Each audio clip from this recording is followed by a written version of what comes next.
नमस्ते बच्चों, आप सभी का स्वागत है। आज हम पाठ 16 प्रकाश का परावर्तन, इसमें हम देखेंगे प्रकाश के परावर्तन के प्रकार। प्रकाश के परावर्तन के दो प्रकार है, प्रकाश का नियमित परावर्तन और प्रकाश का अनियमित परावर्तन। अब देखते हैं हम प्रकाश का नियमित परावर्तन। आकृति में दिख रहा है बच्चों प्रकाश का नियमित परावर्तन और अनियमित परावर्तन। अब नियमित परावर्तन किसे कहेंगे? समतल और चिकने पृष्ठभाग से होने वाले प्रकाश के परावर्तन को नियमित परावर्तन कहते हैं। यहाँ समतल और चिकना पृष्ठभाग है और यहाँ खुरदुरा पृष्ठभाग है, तो समतल और चिकने पृष्ठभाग से होने वाले परावर्तन को नियमित परावर्तन कहते हैं।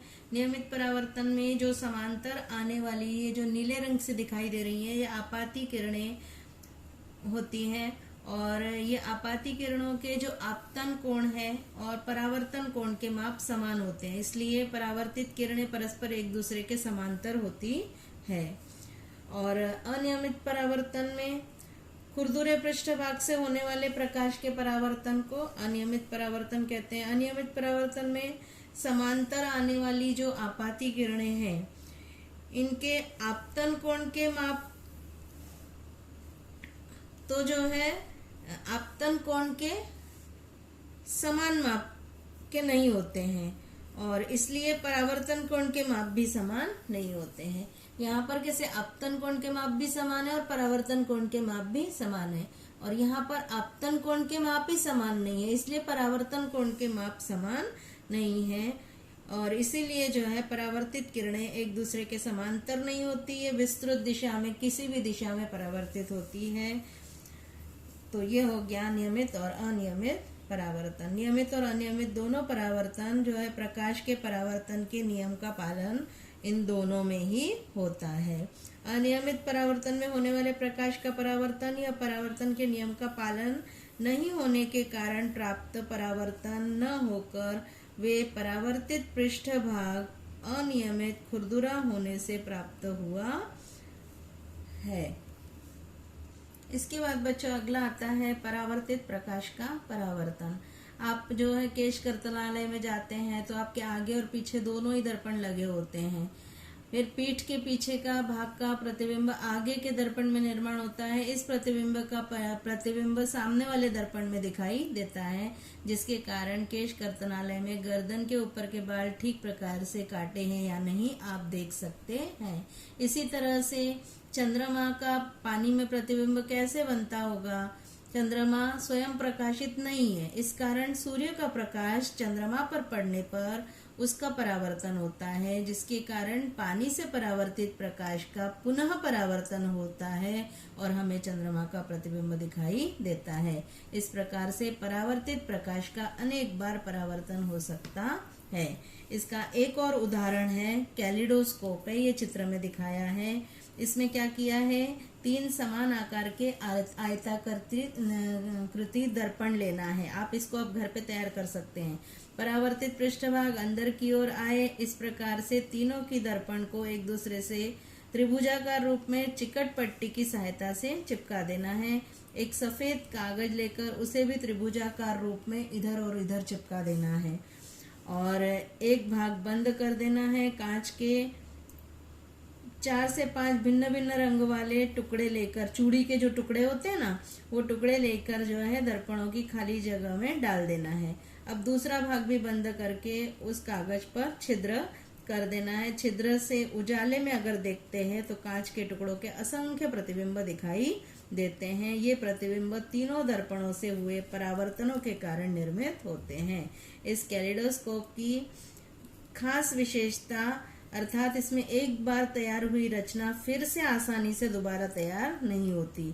प्रत्येक समय दिखाई देने वाली रचना हमेशा भिन्न होती है।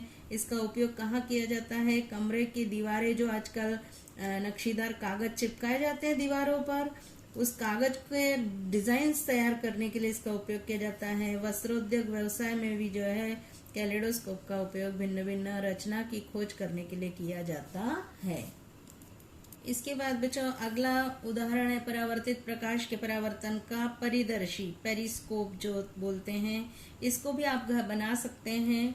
इसमें गत्ते का खोखा लेना है आपको, 2 समतल दर्पण लेना है, चिकट पट्टी, कटर इत्यादि वस्तु लेनी है। अब कृति क्या करेंगे, एक पुट्ठे का खोखा लेकर खोखे के ऊपर तथा नीचे वाले भाग में छेद करके उसमें खोखे के बाजू में 45 अंश का जो है कोण बनाने वाले और एक दूसरे के समांतर होने वाले 2 समतल दर्पण आकृति में दिखाए के अनुसार आप रखिए। उन्हें चिकट पट्टी की सहायता से चिपका दो। ऊपर और नीचे के दर्पणों के पास एक दूसरे के विपरीत और लगभग 1-1 इंच की 2 खिड़कियां बनाना है। अब नीचे की खिड़की में से देखोगे तुम्हें क्या दिखाई देगा, ऊपर की चीजें दिखाई देती हैं।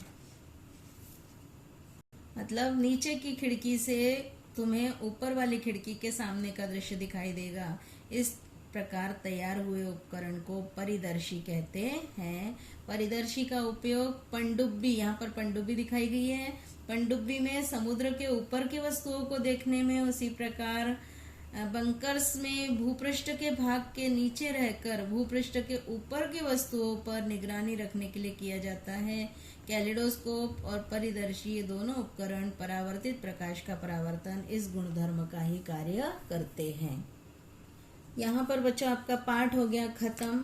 अब जो है हम इस पाठ के प्रश्नोत्तर करते हैं। पहला प्रश्न है, रिक्त स्थानों में उचित शब्द लिखो। इसका पहला है, समतल दर्पण के आपतन बिंदु पर लंब होने वाली रेखा को अभिलंब कहते हैं।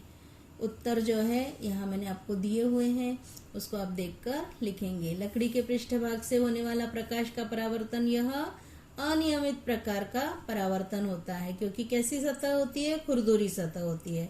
कैलिडोस्कोप का कार्य परावर्तित प्रकाश के परावर्तन का गुणधर्म पर आधारित होता है। अब भी हमने पढ़ा है वो। प्रश्न नंबर 2 है, आकृति बनाओ। 2 दर्पणों के परावर्तक पृष्ठभाग एक दूसरे से 90 अंश का कोण बनाते हैं। एक दर्पण पर आपतित किरण 30 अंश का आपतन कोण बनाती हो तो दूसरे दर्पण से परावर्तित किरण होने वाली किरण बनाना है। यहाँ पर चित्र दिया हुआ है, 2 दर्पणों के मध्य परावर्तन। ये एक दर्पण रखा है, ये दूसरा दर्पण दिखा है। ये 30 अंश का कोण बनाती हुई आपतित किरण है, तो परावर्तित किरण से ये 60 अंश का कोण बनेगा। ये आकृति आप देखकर बना लेंगे।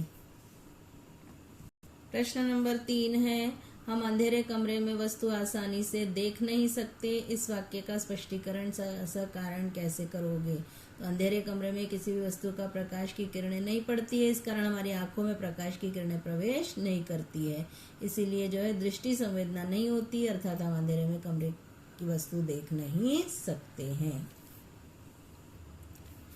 इसके बाद अंतर स्पष्ट करो है, तो इसमें नियमित और अनियमित परावर्तन में अंतर स्पष्ट करना है। ये मैंने आपको किताब का ही आंसर दिया हुआ है, इसको आप देख के लिखेंगे। हमने अब भी नियमित और अनियमित परावर्तन पढ़ा है। प्रश्न नंबर 5 है, निम्नलिखित संकल्पनाएं दर्शाने वाली आकृति बनाना है। तो ये आकृति जो है बना लेंगे देखकर, ये हमने पढ़ी थी पहले। प्रश्न नंबर 6 है कि निम्नलिखित घटना का अध्ययन करो। स्वरा और यश पानी से भरे बड़े बर्तन में देख रहे थे। स्थिर पानी में उसका प्रतिबिंब उन्हें स्पष्ट रूप से दिखाई दे रहा था। इतने में यश ने पानी में पत्थर डाला, जिसके कारण उनके प्रतिबिंब अस्पष्ट हो गए। स्वरा को प्रतिबिंब अस्पष्ट होने का कारण समझ में नहीं आ रहा था। तो इस पर आधारित जो है आपको प्रश्न पूछे गए हैं 3। क्या प्रकाश का परावर्तन और प्रतिबिंब का अस्पष्ट होना, उनमें कुछ संबंध है क्या? हाँ। दूसरा, इस घटना द्वारा हमें प्रकाश परावर्तन का कौन सा प्रकार आपके ध्यान में आता है वो स्पष्ट करना है। तो स्थिर पानी की सतह प्रकाश का नियमित परावर्तन होता है, और जब हिल जाती है सतह तो प्रकाश का अनियमित परावर्तन होता है, उसके कारण दिखाई नहीं देती है। तीसरा है, प्रकाश परावर्तन के प्रकारों में परावर्तन के नियमों का पालन होता है क्या? हाँ, होता है। प्रश्न नंबर 7 है, उदाहरण हल करो है। यहाँ 2 सवाल दिए हैं, इनको हल करके दिखाया गया है। आप इसको देखकर हल कर लेंगे अच्छे से। अब बच्चों हम अगला पाठ शुरू करने जा रहे हैं। पाठ 17, मानव निर्मित पदार्थ। मानव निर्मित पदार्थ मतलब मनुष्य के द्वारा तैयार किए गए पदार्थ होते हैं, और ये 3 पदार्थ हमको इस पाठ में पढ़ने हैं। प्लास्टिक, थर्मोकोल और कांच। इस पार्ट में बच्चों जो जो कट किया है गवर्नमेंट की तरफ से कम हुआ है पोर्शन, उसको मैंने इस तरह के क्रॉस के निशान से दिखाया है, तो समझ जाइए कि उतना उतना पोर्शन कम हुआ है। अब प्लास्टिक क्या है? सुघट्यता, आकार्यता, गुणधर्म तथा संश्लेषित बहुलक द्वारा बनाए गए मानव निर्मित पदार्थ को प्लास्टिक कहते हैं। प्लास्टिक जो है आप लोगों ने देखा ही है कि तरह तरह के डिजाइनदार जो है प्लास्टिक, आजकल हर वस्तुएं प्लास्टिक की दिखाई देती है। ऊष्मा के प्रभाव के आधार पर प्लास्टिक के दो प्रकार होते हैं। एक होता है थर्मोप्लास्टिक, जिसे ऊष्मा मृदु कहते हैं, उदाहरणार्थ पॉलीथीन, पीवीसी, इसके खिलौने, कंघी, प्लास्टिक की थाली बना सकते हैं, कटोरियां बना सकते हैं। दूसरा ऐसे होते हैं जिन्हें एक बार सांचे में ढालकर विशिष्ट आकार प्राप्त होने पर उन्हें ऊष्मा देकर भी उनका आकार नहीं बदला जा सकता, उसे थर्मोसेटिंग प्लास्टिक कहते हैं, ऊष्मा दृढ़ प्लास्टिक कहते हैं। ऐसे प्लास्टिक के कितने प्रकार हुए? दो प्रकार हुए, एक ऊष्मा मृदु और एक ऊष्मा दृढ़ प्लास्टिक। ऊष्मा दृढ़ प्लास्टिक का उपयोग घर में उपयोगी जो बिजली के उपकरण होते हैं, स्विच होते हैं, कुकर का हत्था देखा है आपने, यहाँ पर देखिए थर्मोप्लास्टिक दिया हुआ है और थर्मोसेटिंग प्लास्टिक, दोनों के प्रकार दिए हुए हैं।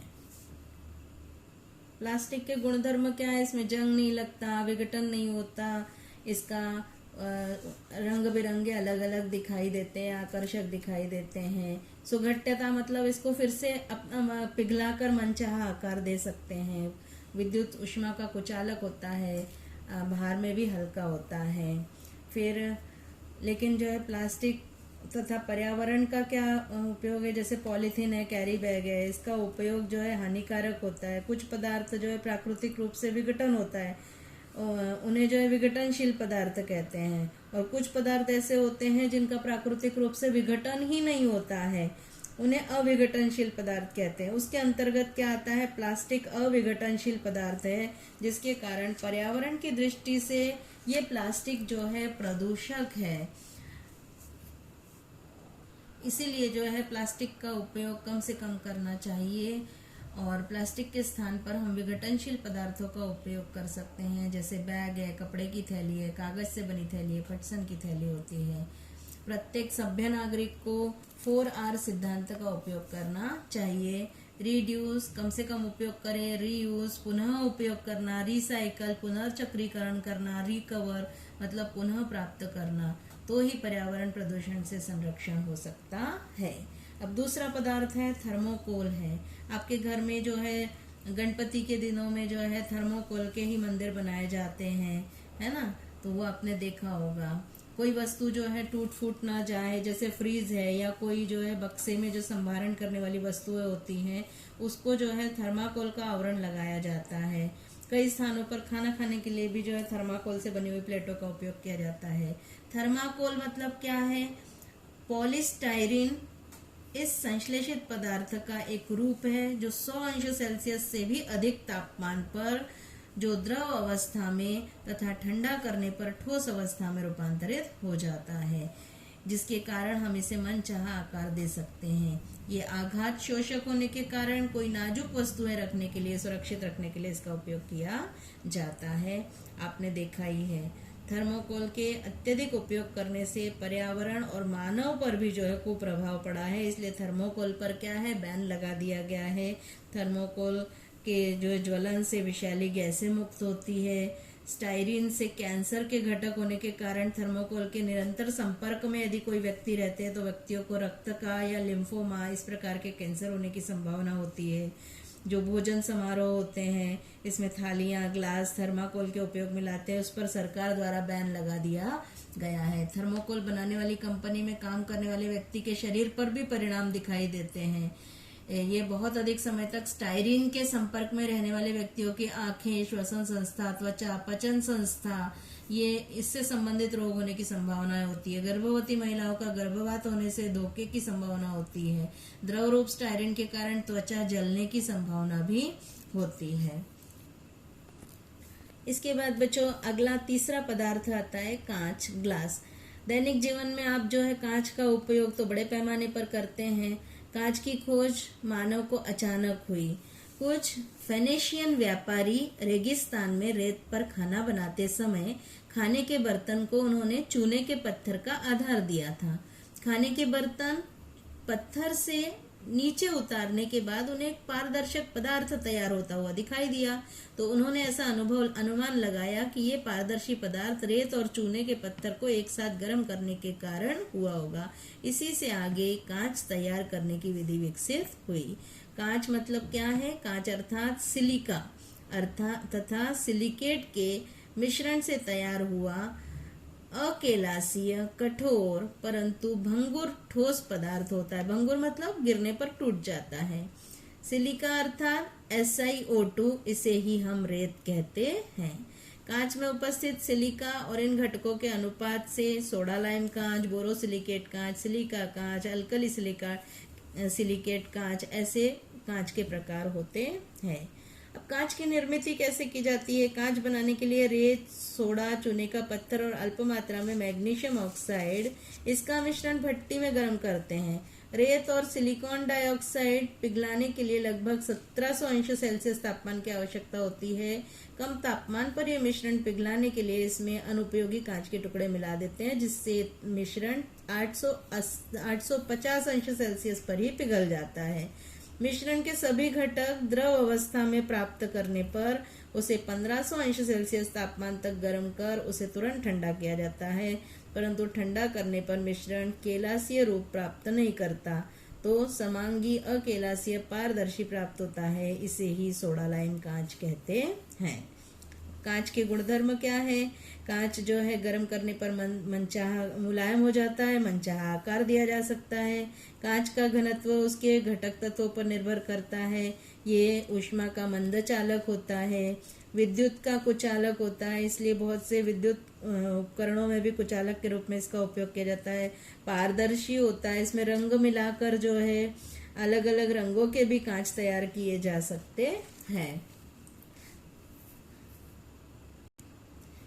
कांच के प्रकार और उपयोग। कांच के प्रकार है सिलिका कांच, बोरोसिलिकेट कांच, अल्कली सिलिकेट कांच, सीसा युक्त कांच, प्रकाशीय कांच, रंगीन कांच और संस्कारित कांच। सबका जो है घटक लगभग एक जैसे ही रहते हैं, इसमें थोड़ा थोड़ा अंतर होता है और ये अलग अलग प्रकार के कांच तैयार किए जाते हैं। कांच का पर्यावरण पर होने वाला प्रभाव क्या है? कांच निर्माण करते समय मिश्रण को 1500 अंश सेल्सियस तक गर्म करना पड़ता है, इसलिए लगने वाले ईंधन के ज्वलन से sulphur dioxide, nitrogen dioxide, carbon dioxide जैसी ग्रीन हाउस जैसी गैसें बाहर छोड़ी जाती है। इसका परिणाम पर्यावरण पर होता है। कांच का पुनर्चक्रीकरण अच्छी तरह से हो सकता है, ऐसा करने पर यह धोखा टाला जा सकता है। कांच अविघटनशील होने के कारण टूटे कांच के टुकड़े पानी के साथ यदि जलाशय में बह गए तो वहां के अधिवास पर इसका प्रतिकूल परिणाम हो सकता है। इसी प्रकार टुकड़ों के कारण संदूषित पानी, नालियां, गटर जमने जैसी समस्याएं उत्पन्न हो सकती हैं। यहाँ पर बच्चों आपका पाठ 17 समझा के खत्म हो रहा है और अभी हम प्रश्नोत्तर करते हैं। तो पहला प्रश्न है, खोजो तो पाओगे। प्लास्टिक में अब भी हमने पढ़ा सुघट्यता का गुणधर्म होता है, इसलिए इसे मनचाहा आकार दे सकते हैं। दूसरा, मोटर गाड़ियों को टेफ्लॉन की कोटिंग की जाती है। तीसरा, थर्मोकोल अब भी हमने पढ़ा 100 अंश सेल्सियस से अधिक तापमान पर द्रव अवस्था में परिवर्तित होता है। और लास्ट है, अल्कली सिलिकेट कांच पानी में घुलनशील होता है। कौन सा कांच पानी में घुलनशील होता है? अल्कली सिलिकेट कांच पानी में घुलनशील होता है। मेरे मित्र कौन? जोड़ी मिलाओ है, तो समूह अ एक तरफ लिखा है, समूह ब लिखा है और उत्तर जो है आपको ऐसे जैसे मैंने लिख के दिए हैं वैसे ही बीच में लिखना है। सिलिका युक्त कांच विद्युत बल्ब में उपयोग में लाते हैं। Bakelite electric switch, thermocol plates बनाई जाती हैं। प्रकाशीय कांच दूरबीन बनाई जाती है। पॉलीप्रोपिलीन चटाई बनाई जाती है। प्रश्न नंबर 3 है, थर्मोकोल किस पदार्थ से बनाया जाता है? थर्मोकोल को पॉलीस्टायरीन नामक संश्लेषित पदार्थ से निर्मित किया जाता है। 3 का दूसरा है पीवीसी के उपयोग लिखिए। पॉलीविनाइल क्लोराइड का उपयोग जो है बोतल, रेनकोट, पाइप, हैंडबैग, जूते, विद्युत वाहक तारों का आवरण, फर्नीचर, रस्सी, खिलौने इत्यादि बनाने के लिए किया जाता है। अगला प्रश्न है नीचे कुछ वस्तुओं के नाम दिए हैं, इनमें से कौन से मानव निर्मित और प्राकृतिक निर्मित पदार्थ से निर्मित होते हैं वे आपको लिखना है। तो यहाँ पदार्थों के नाम दिए हुए हैं और फिर जो है ये जैसे उदाहरण के लिए चटाई है, ये प्राकृतिक निर्मित पदार्थ कौन से हैं? कपास और पटसन से बनती है। और मानव निर्मित पदार्थ पॉलीप्रोपिलीन से बनती है। पानी का ग्लास प्राकृतिक निर्मित पदार्थ से नहीं बनता है और मानव निर्मित पदार्थ कांच से बनता है।